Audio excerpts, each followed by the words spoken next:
Tuh kan, pasti ada yang menanyakan itu sama terapisnya.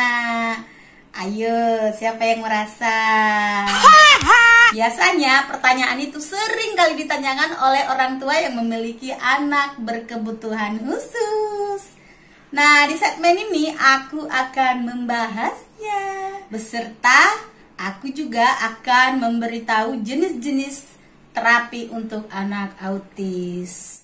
Tapi sebelumnya, Mams, aku ajak kalian untuk klik tombol subscribe yang ada di bawah ini, sebelah kiri saya ini, dan tombol like-nya untuk saya.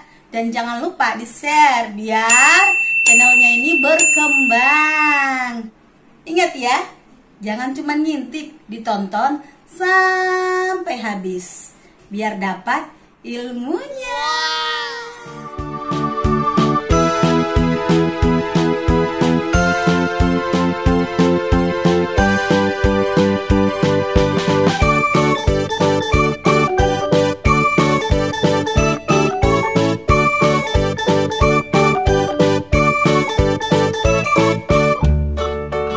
Seperti yang aku bilang tadi, kali ini juga kita akan membahas jenis-jenis terapi anak autis. Di urutan yang pertama ada terapi behavior. Terapi behavior sendiri sering disebut dengan terapi perilaku. Tujuannya adalah untuk meningkatkan perilaku positif anak. Contohnya ya, biar lebih baik, lebih nurut, lebih sopan, ya. Pokoknya hal-hal yang berhubungan dengan perilaku baik anak ya. Di urutan kedua ada terapi okupasi. Terapi okupasi sendiri adalah untuk melatih fokus dan konsentrasi anak agar dia mampu mandiri terhadap lingkungan-lingkungan di sekitarnya ya. Di terapi okupasi sendiri lebih banyak melatih motorik halusnya. Nah, biasanya itu berhubungan dengan tangan. Contoh, menulis, memasukkan kelereng atau benda kecil ke botol, meronce, menjelujur. Banyak ya Mams ya. Di urutan yang ketiga ada terapi sensori integrasi. Nah, terapi sensori integrasi sendiri adalah bagian daripada terapi okupasi. Kalau tadi terapi okupasi lebih melatih motorik halus, tapi terapi sensori integrasi melatih motorik kasar. Tujuan terapi sensori integrasi adalah untuk membentuk perilaku. Contohnya ya Mams, pertama kalau dipanggil tidak mau datang. Kalau disuruh melihat tidak mau melihat, dia malah lari-lari. Kalau diajak berbicara, matanya malah cingak-cinguk kemana-mana. Nah, itu salah satu contoh perilaku yang akan diperbaiki di terapi sensori integrasi. Itu tujuan pertama. Tujuan keduanya adalah untuk meningkatkan pemahaman konsep-konsep dasar tentang warna, benda, bentuk. Terapinya biasanya dilakukan dengan menggunakan organ-organ panca indera kayak penglihatan atau visual, pendengaran, pengecapan, peraba, penciuman. Salah satu kegiatan yang bisa kita lakukan di rumah adalah memukul drum-drum mainan. Terus sering kita mengajak bermain bola, lempar tangkap, dan bisa juga bermain sepeda. Terapi keempat atau terapi terakhir namanya terapi TW atau terapi wicara. Terapi TW sendiri adalah mempersiapkan organ-organ si anak agar mampu untuk berbicara, terlebih berbicara dua arah.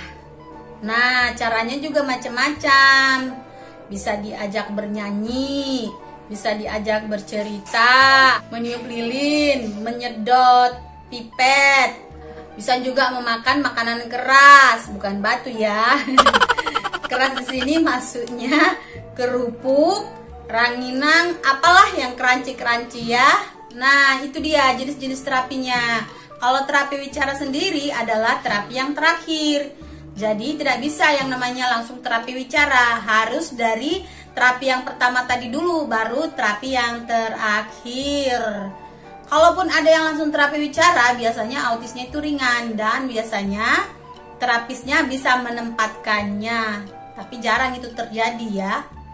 Nah, seperti tadi di awal ada orang tua menanyakan, kenapa sih anakku terapinya itu aja? Kenapa anakku nggak langsung terapi wicara? Aku kan pengen anakku cepat ngomong. Kenapa anak si anu langsung terapi wicara? Nah, itu tidak bisa, Mams. Pada umumnya, anak akan mendapatkan terapi itu semua secara bertahap. Seperti behavior, okupasi, integrasi, sampai ke TW. Coba Mams pikir dulu, gimana ceritanya mau terapi wicara kalau seumpama anaknya sendiri belum bisa diam, masih lari-lari ke sana ke sini, masih suka merengek, nangis, masih ada tantrumnya. Pokoknya belum bisa diajak tertib lah. Jadi gimana caranya mengajarkan yang namanya terapi wicara tadi kalau anaknya aja masih begitu, belum bagus moodnya. Nah, kalau masih ada anak-anak kita yang masih terapi di situ-situ aja terapinya, itu tandanya anak kita itu belum bisa menerima terapi wicara. Dan yang menentukan itu biasanya adalah terapisnya. Jadi, kita harus melihat dulu anaknya. Kita tidak bisa memutuskan anak itu langsung terapi wicara. Kita pikir aja ya secara logika. Jadi jangan main ngotot-ngototan sama terapisnya, kasihan dia. Nah, sampai di sini dulu ya, say. Kali ini video kita. Kalau ada teman-teman yang mau nanya, mau sharing apa aja, tanya aja sampai bisa, sampai mengerti ya. Tanya aja. Nanti boleh tanya saya melalui akun media sosial saya. Nanti saya akan cantumkan di box deskripsi ya. Sampai di sini dulu. Bye bye.